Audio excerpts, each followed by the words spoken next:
Welcome in occult ocean. स्वागत है आप सभी का।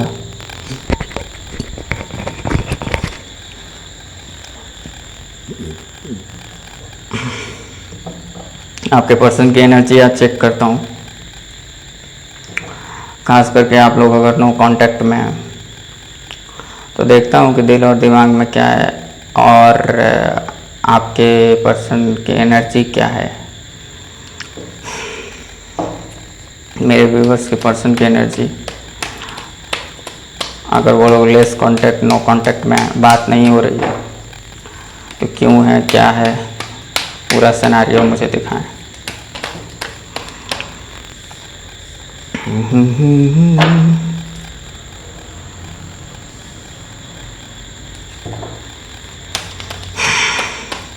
क्या चाहते हैं वो, या क्या चाहती हैं आखिर आपके पर्सन की कुछ एनर्जीज और उनके क्लैरिफिकेशंस।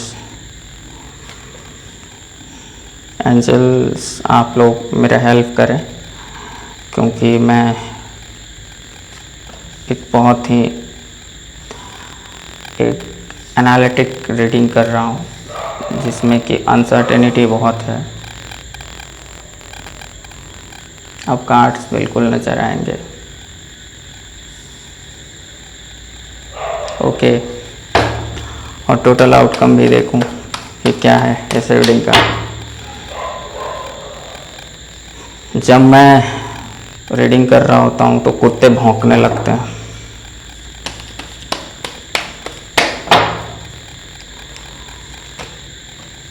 ये अक्सर आप लोगों ने देखा होगा। कुत्ते और रीडिंग का क्या संबंध है आपस में, लेकिन कुत्ते भौंकते ज़रूर हैं। वैसे इधर बहुत ज़्यादा कुत्ते भौंकते रहते हैं। देखो किस किस प्रकार का ये लोग बैकग्राउंड म्यूजिक देते हैं। इनका भी अपना एक बड़ा फ्री में बैकग्राउंड म्यूजिक ये दे देते हैं। इसके लिए मुझे कोई म्यूजिक डायरेक्टर की आवश्यकता नहीं होती। ओके, तो आइए। तो क्या दिखता ये है कि 1 मिनट मुझे थोड़ा कैमरा चेक कर लेने दो फिर से।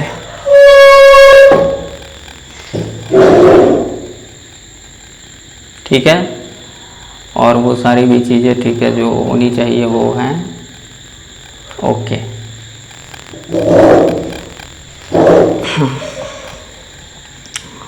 तो क्या दिखता है आप लोगों के चक्कर में मैं अपना फैन बंद कर देता हूँ और उसमें गर्मी लगती है मुझे। देखो ये कुत्ते तो लग रहे हैं कि अब कुछ ज़्यादा ही खुश हो गए। इनको लग रहा है कि अब तो भाई मैं तो म्यूजिशियन हो गया। अब वो देखो कैसे वो भौंक रहे हैं।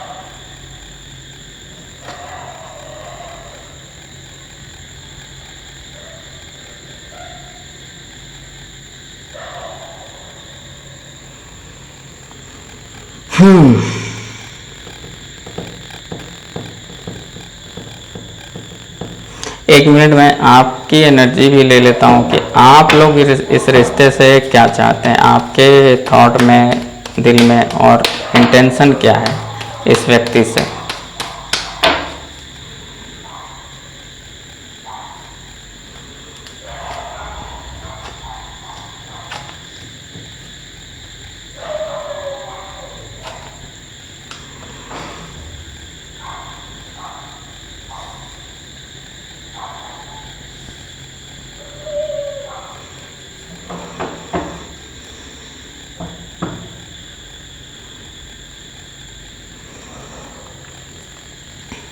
देखो आप लोगों का एनर्जी दिखाई देता है कि नाइट ऑफ वॉन्ड है, 2 टू ऑफ वॉन्ड है और 9 ऑफ सोर्ड्स है। मतलब पूरी तरह से दिल दिमाग पर ये व्यक्ति आपके छाया हुआ है और शायद आप लोग ये चाहते हो कि जो भी हो पूरा मतलब वो इन्वॉल्व हो करके हो। मतलब वॉन्ड की एनर्जी क्या होती है, बॉटम ऑफ द डेक इसमें आया क्वीन ऑफ वॉन्ड, तो ये साफ दिखता है कि ये आप इसके तरफ बहुत आकर्षित हो, ठीक है, बहुत पैशन है आपको इस व्यक्ति के प्रति। और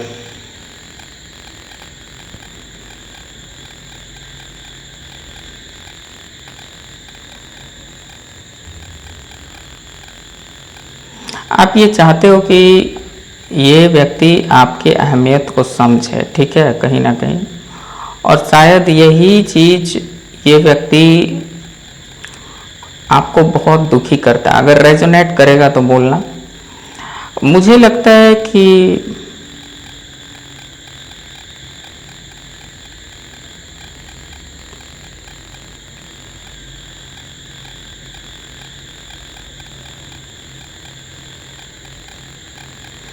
अभी आपको ऐसा हो गया है इस व्यक्ति के हाव भाव या बिहेवियर को देख करके, या इसकी प्रतीक्षा करते करते आप इस स्थिति में जा चुके हो कि कहीं ना कहीं अब आपको समझ नहीं आता कि क्या होगा आगे और क्या नहीं होगा। कैमरे के फ्रेम में सारे कार्ड आ रहे हैं, अब नहीं भी आएंगे तो आपको रीडिंग को देखना है। ओके, वो आपकी एनर्जी नहीं आ रही है, तो मैं थोड़ा एंगल चेंज करूँ तो गड़बड़ हो जाएगा। चलो अब इतने पर देखो। समस्या ये है कि तो ऐसा है कि आपका एनर्जी देखने पर मुझे यही पता चलता है। आपकी एनर्जी में मैंने 3 कार्ड लिए हैं और नाइट ऑफ वॉन्ड आया है, सेकंड कार्ड आया है 2 ऑफ वॉन्ड और 9 ऑफ सोर्ड्स। देखा जाए तो ये तीनों कार्ड में कहीं ना कहीं एक मार्शियल एनर्जी दिखती है। तो मेंटली आप बहुत परेशान हो, बहुत परेशान हो, और ये बात आपको बहुत परेशान करती है कि कहीं ना कहीं ये व्यक्ति आपका बिल्कुल भी सम्मान नहीं करता और आपकी भावनाओं का ये रिस्पेक्ट नहीं करता। आप कहीं ना कहीं इस व्यक्ति को पूरा दुनिया मानते हो और आप ये चाहते हो कि ये आपके प्रति अपना जो भी इमोशन है वो प्रकट करे। आप शायद पहले सब कुछ कर कर के थक गए होंगे, ऐसा भी हो सकता है। नाइट ऑफ वॉन्ड दिखाता है कि आपने हमेशा से एक कमांड लिया है और इस रिश्ते में बहुत कुछ प्रयास किया है, लेकिन शायद वो प्रयास विफल रहे और इसके कारण शायद आप अब ये चाहते हो कि वो खुद आए आपके पास चलकर। ऐसा कुछ हो सकता है। अब आ जाते हैं इनकी एनर्जी पर, जो आपके पर्सन की एनर्जी है। 9 ऑफ पेंटिकल पहले ही दिखता है, यह है कि ये व्यक्ति अपने आप को सुपीरियर समझता है। पैसों से, कंफर्ट से, अपने आप पर ज़्यादा इसका ध्यान है। ये भले अपने आप को अकेला फील करे, लेकिन ये अपनी जो सुपीरियर कॉम्प्लेक्स है ना, इसी चीज़ ने इस व्यक्ति को तो ऐसा बनाया है। ये मटेरियलिस्टिक जीवन जी करके भले ये दुखी है, लेकिन ये वैसा ही करना चाहता है। द चैरियट का कार्ड ये दिखाता है कि इस व्यक्ति को ओवर कॉन्फिडेंस और कहीं ना कहीं देखा जाए तो इसका ईगो, इसका घमंड, इसका हर जगह अपनी विक्ट्री का एक जो नियत है ना कि मेरी ही चले, वैसा चीज़ों ने, उस चीज़ ने इस रिश्ते को ख़राब किया। इमोशंस को इसने महत्व नहीं दिए और इसने दूरी बनाया खुद से ही। और 7 फिर से रिपीट हो रहा है, तो कहीं ना कहीं ये व्यक्ति अधिक स्वार्थी हुआ, अधिक चीज़ों पर इसका निगाहें थीं, ये भी चाहिए वो भी चाहिए, और ईगो तो था ही। इसके मन में बहुत कुछ था जो शायद आप जानते भी नहीं होंगे। इसने हमेशा आपको मैनिपुलेट भी किया होगा। देखो, इसका इंटेंशन बहुत खराब आपके प्रति नहीं रहा। ये मैं नहीं कहूँगा कि ये कुछ आपका बुरा चाहता था, लेकिन चाहती थी, लेकिन जो भी था वो अच्छा भी बहुत नहीं था। ठीक है, आप इसको दिलो जान से चाहते रहे, लेकिन ये व्यक्ति आपके प्रति उस तरीके से नहीं, इसने अपने ऊपर ज़्यादा फोकस किया हमेशा से, और प्यार तो ये होता नहीं है। फाइनल आउटकम यही निकला है कि 5 ऑफ वॉन्ड, इसने हमेशा से आपके साथ एक ऐसा बिहेवियर किया होगा जो आप समझ ही नहीं पाते होंगे। कई बार आपको लगता होगा कि जैसे ये कोई अनजान व्यक्ति ऐसा बिहेवियर कर देता होगा। कई बार ये व्यक्ति बिना किसी कारण के ही एक तरह से अपने आप को डिफेंड करने लगता होगा अपने लिए। ये जैसे हो ना कि कोई कारण ना हो, आपने मजाक किया तो इसने तलवार निकाल दी, समझ रहे हो वो बात। मतलब तुरंत में अपना ये एक जवाब दे देना। आप प्यार से भी कुछ बोल रहे हो तो ये बदले में ये कुछ और ही करने को तैयार है। मतलब इसने हमेशा ये दिखाना चाहा कि मैं मतलब मैं हूँ, मेरा मतलब सबसे बड़ा। इसका जो इसको मैं क्या कहते हैं, वो जो ईगो है ना अंदर में, जो अहंकार है। देखो, ईगो कोई बुरी चीज नहीं है, अगर वो मात्रा में है तो ठीक है, अगर वो मात्रा के बाहर जाए तो वही रोग बन जाता है। जैसे बुखार आपके शरीर में जरूरी है, ठीक है, 98 डिग्री फ़ारेनहाइट बुखार जरूरी है। अगर उससे ज़्यादा होता है, 99 भी हो जाए, तो आप रोगी हो। और अगर टेम्परेचर कम भी रहे बॉडी का, तब भी आपको सही नहीं है, बॉडी अच्छे से फंक्शन नहीं करती है। और पूरी तरह से टेम्परेचर खत्म हो जाए तो आप मर गए। तो वही बात है कि ईगो का मतलब, मैं ये नहीं कहना चाहता कि बिल्कुल कोई इंसान के अंदर वो मरा हुआ इंसान होगा जिसके अंदर ईगो नहीं होगा। बात यह है कि एक्सेस, इस व्यक्ति का कम्युनिकेशन का तरीका बिल्कुल अजीब रहता होगा। जैसे कि एकदम अपनी बात बोलते समय बिल्कुल लगाम नहीं है, वो आपके मुंह फट की तरह वो कर देना, आपको रेजोनेट करेगा तो बोलना आप। अच्छा, जब अपने आप को ये डिफेंड कर रहे होंगे तो ऐसे बोलते होंगे जैसे कि मतलब जैसे सामने वाले के में दिल नहीं है। वही प्यारा बात बोलने के लिए इनको लगता होगा कि कोई पैसे लग रहे हैं। प्यारी बात जब बोलना हो तो उस टाइम ये उतना खुलकर नहीं बोलता होगा या बोलती होंगी। लेकिन जो कोई कड़वी बात हो, कड़वा काम हो, अपने आप को डिफेंड करना हो, तब बहुत कुछ खुल करके निकल जाता होगा। और हर बार हुए आपके सम्मान पर जो चोट हुआ है उससे आप बहुत दुखी हो, और शायद अब आप बहुत ज़्यादा कोशिश नहीं करना चाहते। हालांकि आप बिल्कुल उनकी प्रतीक्षा कर रहे हैं, उन्हीं की ओर ना चाहते हुए भी ध्यान है। मेंटली आप बहुत परेशान हो, लेकिन एक्शन में आप अपनी तरफ से केवल प्रतीक्षा ही कर रहे हो, क्योंकि आप थक गए। आपने हर जतन करके देख लिया, आपने बहुत झुक के देख लिया। झुकते कितना झुकोगे आप? हर चीज़ की एक लिमिट होती है। आखिरी कार्ड मैं रिवील कर रहा हूं।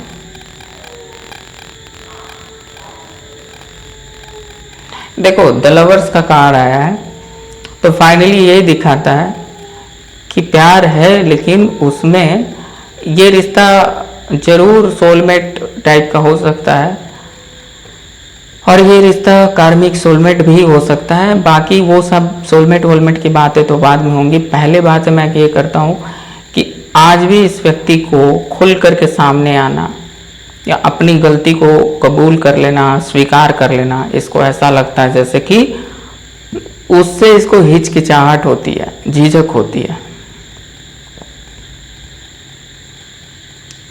बस यूँ कहो कि ये रिश्ता एंजल्स ने प्रोटेक्ट बहुत हद तक किया है, बहुत हद तक प्रकृति ने आप दोनों को मिलाया था।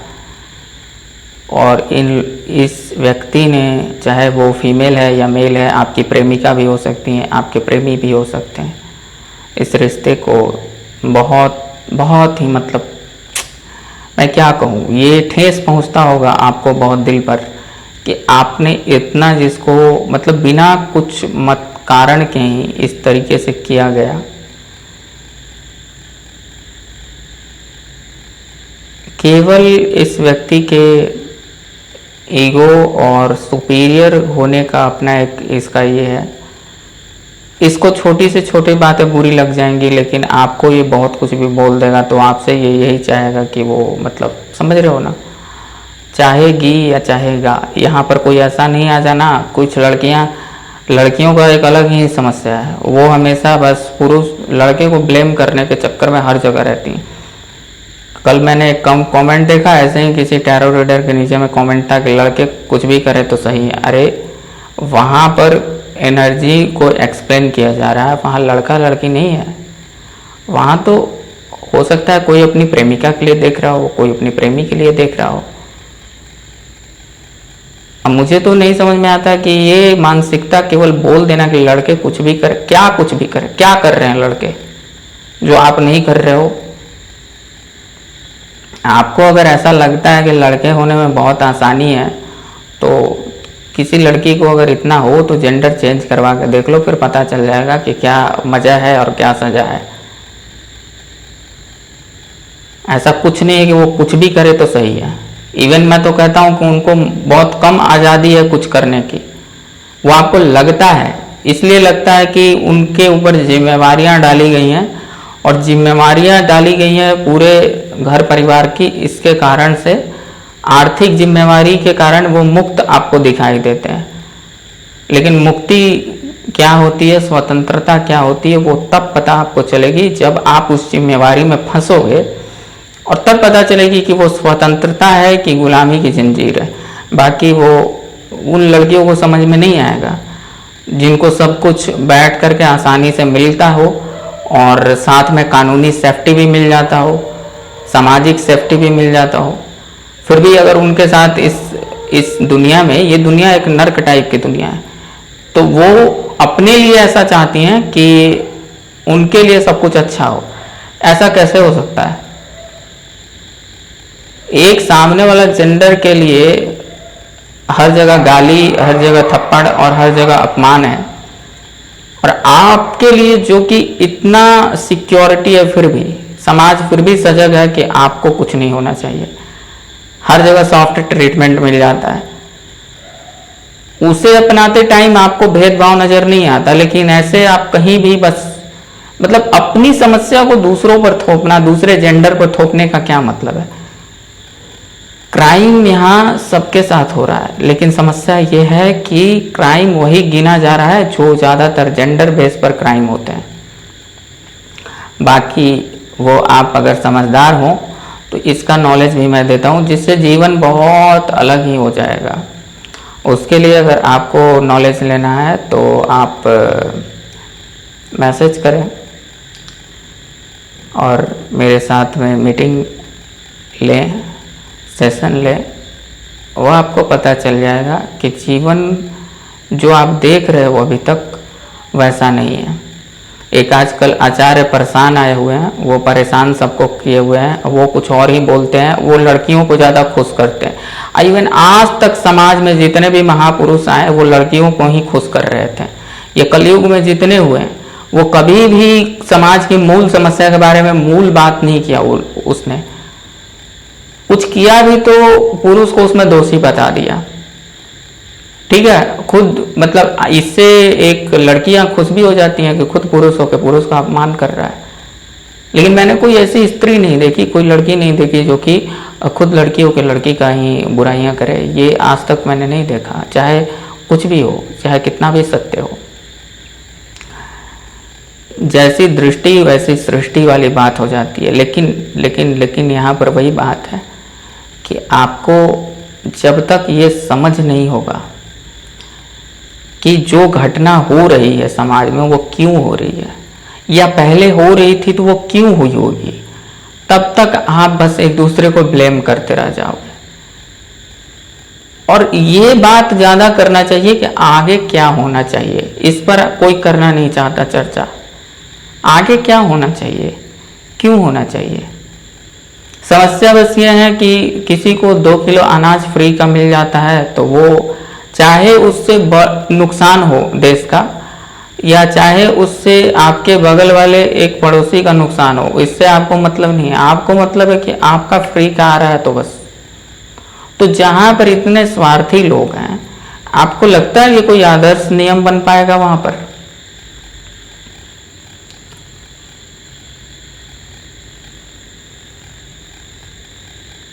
तो बहुत सारी बातें हैं, जब आप सारी बातों को जोड़ कर देखोगे तब आपको पता चलेगा कि मज़े में कौन है और सजे में कौन है, और ये दुनिया की हकीकत क्या है। ये दुनिया जो है, इसमें सरवाइव करना, क्या ये स्वर्गलोक है कि कोई ये समझ के बैठा हो कि किसी के साथ कोई क्राइम ना हो। और क्राइम को रोकना है तो उसके लिए क्या करना है, उस पर कभी बात होता है?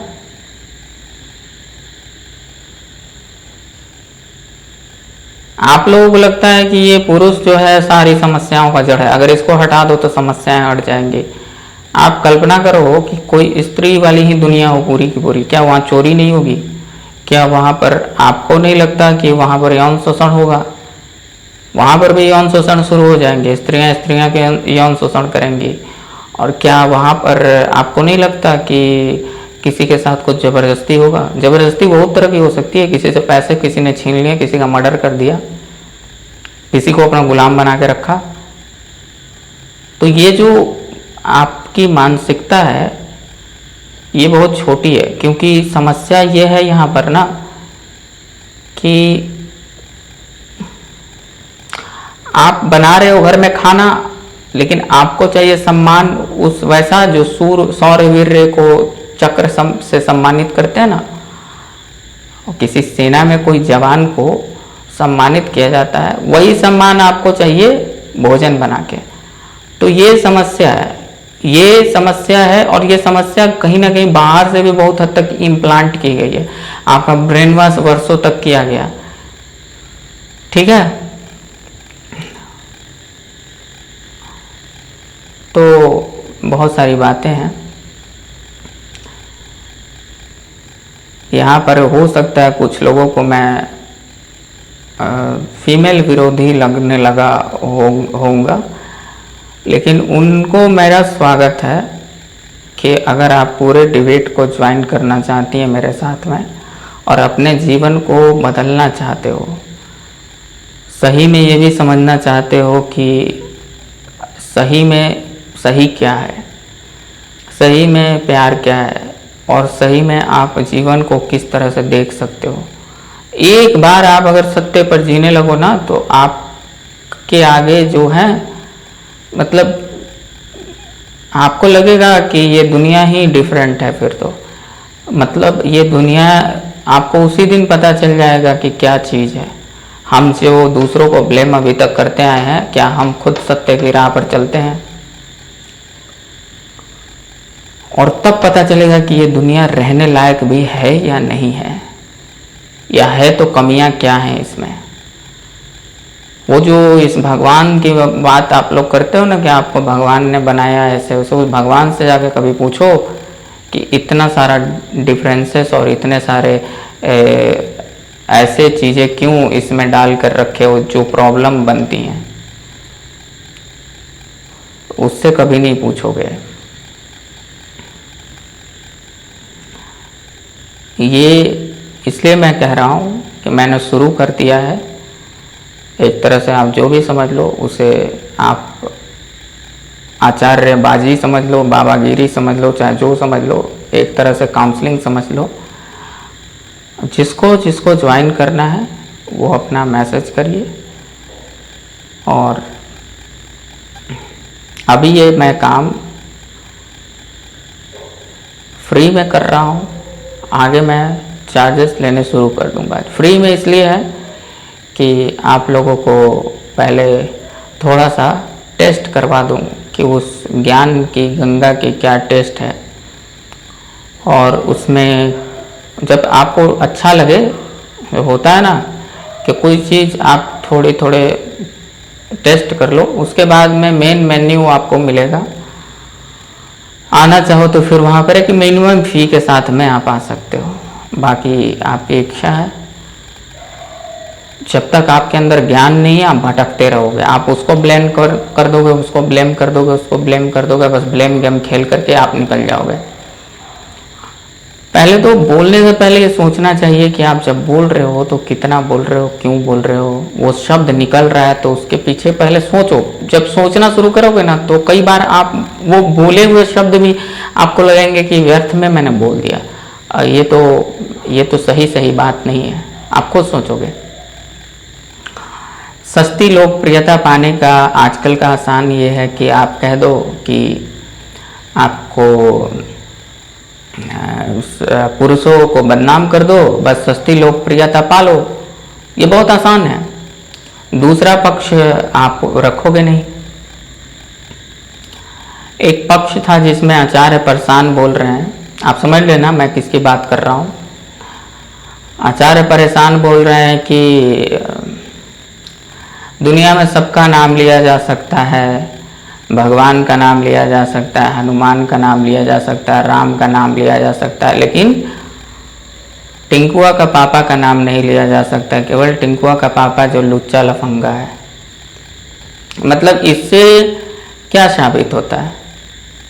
क्या साबित होता है इससे? कि वो डायरेक्ट पुरुष को, पूरे पुरुष को ये घोषित करना चाहता है कि हर पुरुष लुच्चा लफंगा है और उसे जबरदस्ती देवता बनाया जा रहा है। मतलब टिंकुआ के पापा लुच्चा लफंगा है तो टिंकुआ की माँ क्या बहुत बड़ी देवी है क्या? आप खुद समझो ना। खुद तो उसने शादी की नहीं, क्यों नहीं किया ये खुद समझो। तो यहाँ तक नियम तो अगर मैं कहूँ तो छोटी छोटी बातों को वो आचार्य भूल जाता है कि जो आचार्य गिरी कर रहा है उसमें कितनी कमियां हैं। एक बात बताओ, क्या आप गांव वाले एरिया में रहे हो? आज तो सभी लोग लगभग नाम से बुलाते ही हैं, लेकिन जो जहाँ से ये शुरू हुआ होगा, जो पुरानी ये परंपराएं रही, एक आज तक मेरे पिता ने मेरी माँ को कभी नाम से नहीं बुलाया। वो भी, कोई भी पड़ोसियों को मैंने नहीं देखा कि वो अपनी पत्नी को नाम से बुलाते हैं। वो यही कहते हैं कि वो अपने बेटे या बेटी के नाम को जोड़ करके बोलते हैं कि टिंकुआ की मम्मी, रमेश की माँ, वो जी सुन रही हो, ऐसा कुछ। वो क्यों नहीं नाम से बुलाते? फिर मैंने अपने रिलेटिव्स को भी कई लोगों को बोला कि क्या नाम लेने में कोई प्रॉब्लम है क्या? तो उन रिलेटिव्स ने कहा कि नाम नहीं लेना चाहिए, पत्नी का नाम नहीं लेना चाहिए। अब उनके पास कोई लॉजिक नहीं है, बल्कि मैं तो ये कहता हूं कि आप किसी को रिस्पेक्ट दे रहे हैं तो वो नाम लेकर के भी दे सकते हैं। नाम लेने ना लेने से रिस्पेक्ट का डायरेक्ट संबंध नहीं है, लेकिन उसमें इनडायरेक्ट कुछ संबंध जरूर है। तो ये चीजें क्यों बनाई गई थी, किस टाइम में बनाई गई थी, सब कुछ बात ना करके केवल ये दिखा देना कि पुरुषों ने जबरदस्ती ऐसे कुछ नियम थोप दिए, तो वो आचार्य जो है इस पर कभी बात नहीं करता कि पुरुषों के प्रति भी बहुत सारे इस समाज में नियम है। तो वो नियम किसने थोपे और वो नियम क्यों थोपे गए? और जितने कड़े पुरुषों के लिए नियम है उतने कड़े स्त्रियों के लिए नियम है ही नहीं। और गजब की बात, मजे की बात यह है कि स्त्रियां तो आवाज उठा भी दे रही हैं अपने हर जगह पर कि मतलब जो चीजें सच में उनको करना चाहिए वो भी वो करना नहीं चाह रही हैं, और वो कह रही हैं कि ये तो मेरे ऊपर अत्याचार हो रहा है। लेकिन पुरुष ने आज तक अपनी जिम्मेवारी को कभी अत्याचार बताया क्या? जो समाज ने जिम्मेवारियां उसके प्रति तय कर रखे हैं, क्या उसने कभी कहा कि मेरे ऊपर अत्याचार हो रहा है? उसने नहीं कहा। तो मेरे हिसाब से मुझे पुरुष ज्यादा चूतिया लगते हैं कि वो अपने अधिकार के लिए कभी लड़ते नहीं हैं। इस समाज में एक दोगलापन है हर जगह पर। मैं अगर इसी बात को मैं आप अपने कॉन्फ्रेंस में करना चाहता हूँ, तो अगर आप लोग चाहते हैं तो आपकी दृष्टि खोल दूंगा मैं। जो अभी तक आचार्य प्रशांत को सुन करके वाहवाही कर रहे हैं, आचार्य परेशान को आप सुन सुन के इतना वाहवाही कर रहे हो कि वो ऐसे बोल रहे हैं, वो सत्य बोल रहे हैं, वो वही लड़कियां बोलेंगी जिन लड़कियों को हमेशा से पुरुषों के प्रति कड़वाहट भरी हुई है। वो कभी भी उनके जीवन के एक पहलू को देखती हैं, केवल वो उस हिस्से को नहीं देखती जिस हिस्से में केवल जिम्मेवारी है, केवल जिम्मेवारी है, केवल जिम्मेवारी है। उस हिस्से को नहीं देखती जहां पर उनके प्रति केवल एक कठोर व्यवहार है पूरे समाज में। उस हिस्से को नहीं देखती जिसमें वो ना तो कभी बहुत ज़्यादा श्रृंगार कर पाते हैं, ना तो वो कभी बहुत ज़्यादा वैसी चीज़ें कर पाते हैं जिससे सुख शांति मिले उनको।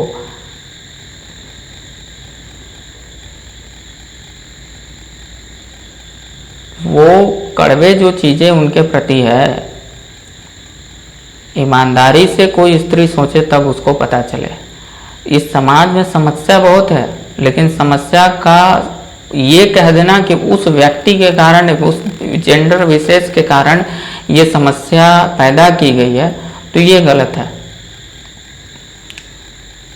अब जैसे घूंघट की बात अगर कर लो, आपको लगता है कि घूंघट किसी पुरुष ने बनाई हुई है? और घूंघट कहीं आपके धर्म से निकला हुआ चीज है? बिल्कुल नहीं। यहाँ तो ऋषियों के जो दृष्टि थे वो तो सुंदरता को एक्सप्लोर करने की दृष्टि रही है।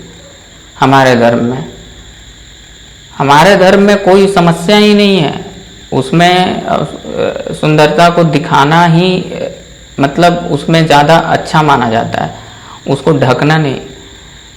ये सब समय के साथ में खास करके अज्ञानता के कारण चीज़ें जुड़ी, और जुड़ने पर वो चीज़ें फिर आंधाधुंध चलती रहती हैं। समझ गए? इसमें कोई, इसको अगर डिटेल में समझना चाहते हो, मैं यार डिटेल में बोलूँगा तो ये वीडियो टैरो रीडिंग की थी बहुत लंबी हो जाएगी। किसी को समझना है तो अभी तो मैं फ्री ही स्टार्ट कर रहा हूँ कि सच में सच क्या है, उसके बाद में तुम्हारी दृष्टि बदल जाएगी। क्योंकि देखो, कल को तुम ही माँ बनोगे, जो गालियाँ तुम दे रहे हो पुरुषों को, वो तुम्हारा बेटा तुम्हारे लिए तुमको बहुत अच्छा लगेगा, फिर तुमको वो चीज़ें याद नहीं आएगी।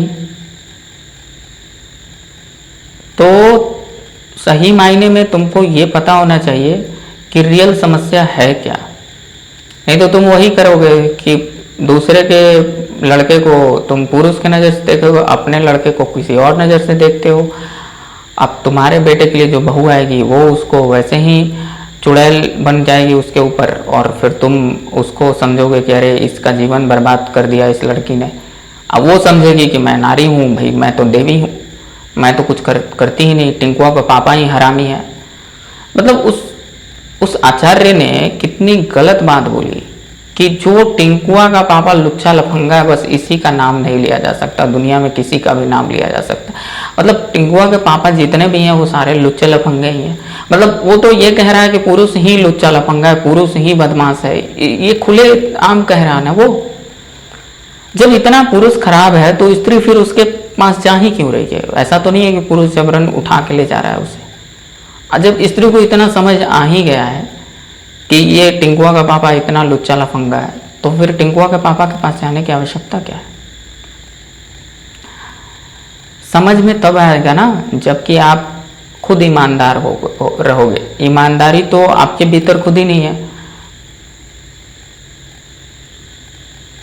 मैं बहुत चीज़ों पर बात करूंगा, दहेज पर बात करूंगा कि दहेज को जिस तरीके से प्रोजेक्ट किया गया उसमें क्या सही था क्या गलत था, बहुत चीज़ों पर बात करूंगा, और सबको अपना पक्ष भी रखने का मौका दूंगा। ये नहीं कि एक तरफा वो नहीं चलेगा कि मैं बोल रहा हूँ आप सुन लो और सुन करके बात ख़त्म हो जाए, ऐसा भी कुछ नहीं है।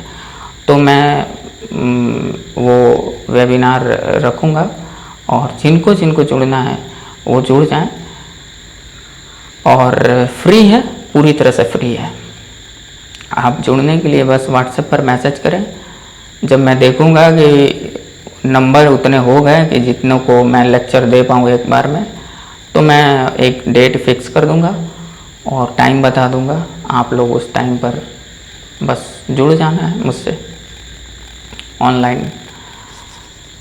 तो ये जो मैं देखता हूँ ना कि लोगों को हर बार ये किया जाता है कि मैनिपुलेट कर दिया जाता है अपना ध्येय पूरा करने के लिए। देखो, अपना कुछ चीज़ें हैं पूरी करने के लिए झूठ बोल करके पूरी करने से होता ये है कि कंफ्यूजन हो जाता है। एक सिस्टम बनाया गया था, वो सिस्टम क्यों बनाया गया था? और कई बार सिस्टम बनाया नहीं जाता, सिस्टम बन जाते हैं। बहुत चीज़ों पर बात करना चाहता हूँ मैं, लेकिन इंटरेस्टेड लड़के लड़कियाँ जो हैं आए तो सही। अब जो आएंगे वो लाभ पाएंगे, फ्री में पाएंगे अभी, फिर बाद में एक मिनिमम चार्ज होगा, क्योंकि मेरा भी टाइम जाएगा। मैं तो अभी स्वाद देना चाहता हूँ कि असली स्वाद क्या है।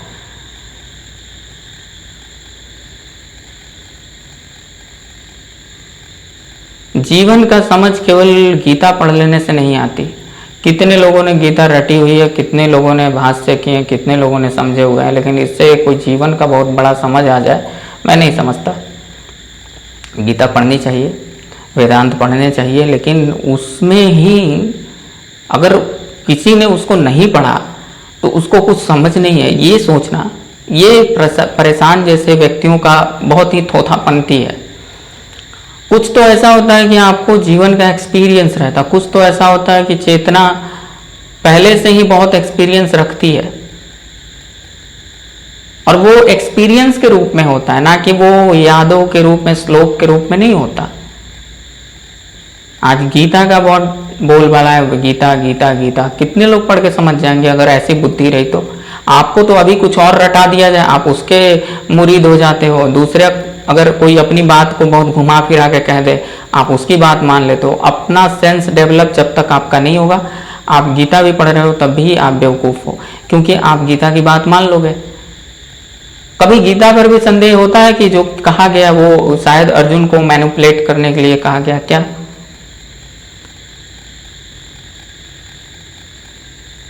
बात यह है कि हर बार केवल रटी हुई बातें करने से ज्ञानी व्यक्ति ज्ञानी नहीं हो जाता, वो कोई ज्ञानी नहीं हो सकता।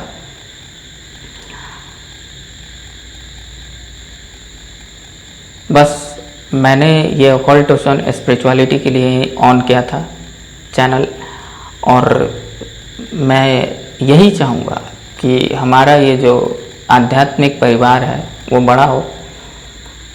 आप लोगों से यही एक आशा है, बाकी इच्छा है जिसकी वो जुड़े, और नहीं इच्छा है तो वही घटिया चीज़ों से जल्दी जुड़ सकते हो। परेशान को जा कर के सुनो और परेशान रहो, जीवन में और कुछ नहीं हो सकता। उसके पास में वैसे झोले छाप टाइप के लोग जाते हैं ना, जिनको कुछ समझ ही नहीं है, और वो होता है ना कि जिसने सूखी रोटी खाई है उसको एक दिन अगर आप पराठे खिला दो तो उसको तो बहुत ज़्यादा स्वाद लगेगी। बिना सब्जी के भी पराठे खिला दो तो वो बहुत चाव से खाएगा। लेकिन वही बातें होती हैं कि जिसने पहले से ही स्वादिष्ट भोजन किया है वो माइक्रोस्कोपिक लेवल का स्वाद को पकड़ लेगा आपका। तो वैसे लोग वहाँ हैं ही नहीं, वहाँ लोग बहुत नीचे स्तर के जाते हैं, और वो उनको लगता है कि उन्हें सुनने के बाद में उसने कुछ बहुत बड़ा कर लिया। अच्छा, वो जो अपना वो वीगन पर व्याख्यान देते हैं कि वीगन बनो, दूध छोड़ दो, दही छोड़ दो, और ऐसी बातें जो बोलते हैं उस पर भी मैं आऊँगा।